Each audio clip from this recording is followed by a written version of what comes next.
Zarthon was the wealthiest being in the known galaxy. His Silicate Corporation controlled resources across 17 star systems. He employed thousands.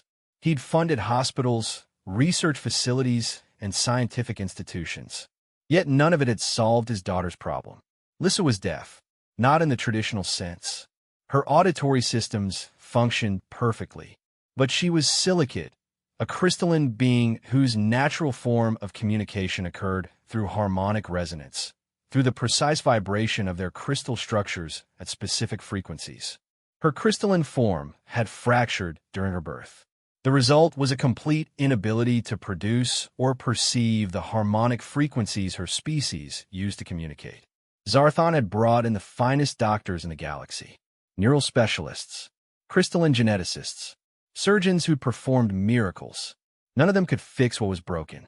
Lissa lived in profound isolation, unable to communicate with her own species, unable to experience the harmonic beauty that defined silicate existence. Money couldn't fix it. Genius couldn't fix it. Power couldn't fix it. Marcus was just a janitor. He worked nights at the Silicate Corporation's administrative complex, cleaning floors, maintaining systems, doing the invisible labor that kept the building functioning. He'd never met Zarthon. He didn't know about Lissa's condition. He was simply doing his job when he found her. She was in the observation deck at 2 a.m., her crystalline form pressed against the window, staring at the city lights below. Even through the dim glass, Marcus could sense her loneliness. "Can't sleep either?" he asked gently, not wanting to startle her. Lissa turned, her form flickering with patterns that Marcus didn't recognize. He realized she was trying to communicate and couldn't hear his voice. "You're deaf," Marcus said simply, not asking, just understanding. "My daughter is too. Human deaf. She can't hear sound like you probably can't make. Those vibration patterns, I'm guessing your people use." He approached slowly, respectfully, and sat beside her on the observation bench. "Want to know something? Being deaf isn't a tragedy. It's just a different way of experiencing the world." Lissa's form dimmed, confusion probably. Marcus smiled and gently took her crystalline hand. He began to tap against it in simple, rhythmic patterns. Not random, intentional. A melody told through touch. Through vibration, he was transmitting directly through her crystal structure. Lissa went absolutely still. Marcus continued tapping, a simple lullaby his mother had taught him, now translated into tactile rhythm. Her crystalline form began to glow, brighter and brighter, colors shifting through what might have been wonder or joy or both.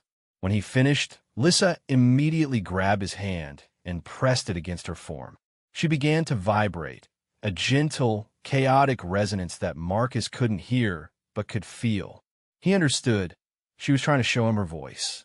He spent the next hour with her, teaching her that vibration could be felt as well as heard, that her crystalline structure, even broken, could still transmit meaning through touch. That communication wasn't limited to the ways her species traditionally used it. By the time morning came, Marcus was teaching her to write simple messages by tracing patterns on her form. When Zarthon arrived at his office and found a human janitor sitting with his daughter, his first instinct was to have him removed. But Lissa's form was more luminous than he'd seen in years. She was communicating, slowly, imperfectly, but genuinely communicating, through a system Marcus was patiently teaching her. "She's been isolated," Marcus said simply, standing to face the billionaire without fear or deference. She needed to know that being different wasn't being broken, that there are other ways to experience the world, that her condition is a limitation, not an identity. Zarthon stared at his daughter, watching her trace patterns on her own crystalline surface, translating Marcus's teachings into her own language. "What's your name?" Zarthon asked quietly. "Marcus. I work nights." "Not anymore," Zarthon said. "You're going to work days. You're going to teach my daughter everything you know about communicating across difference. I will pay you whatever you ask." Marcus shook his head. "I don't want money. I want you to create a program. For all deaf silicates. For all beings who've been told their differences make them less. Humans learned long ago that disability isn't a personal tragedy. It's a design problem. We just have to design better solutions. Over the following years, Marcus transformed how the Silicate Corporation approached accessibility. Tactile communication systems, vibration-based interfaces, educational programs that taught people to communicate in multiple ways simultaneously. Lissa became the corporation's ambassador for accessibility, her crystalline form glowing as she demonstrated new communication technologies to audiences across the galaxy.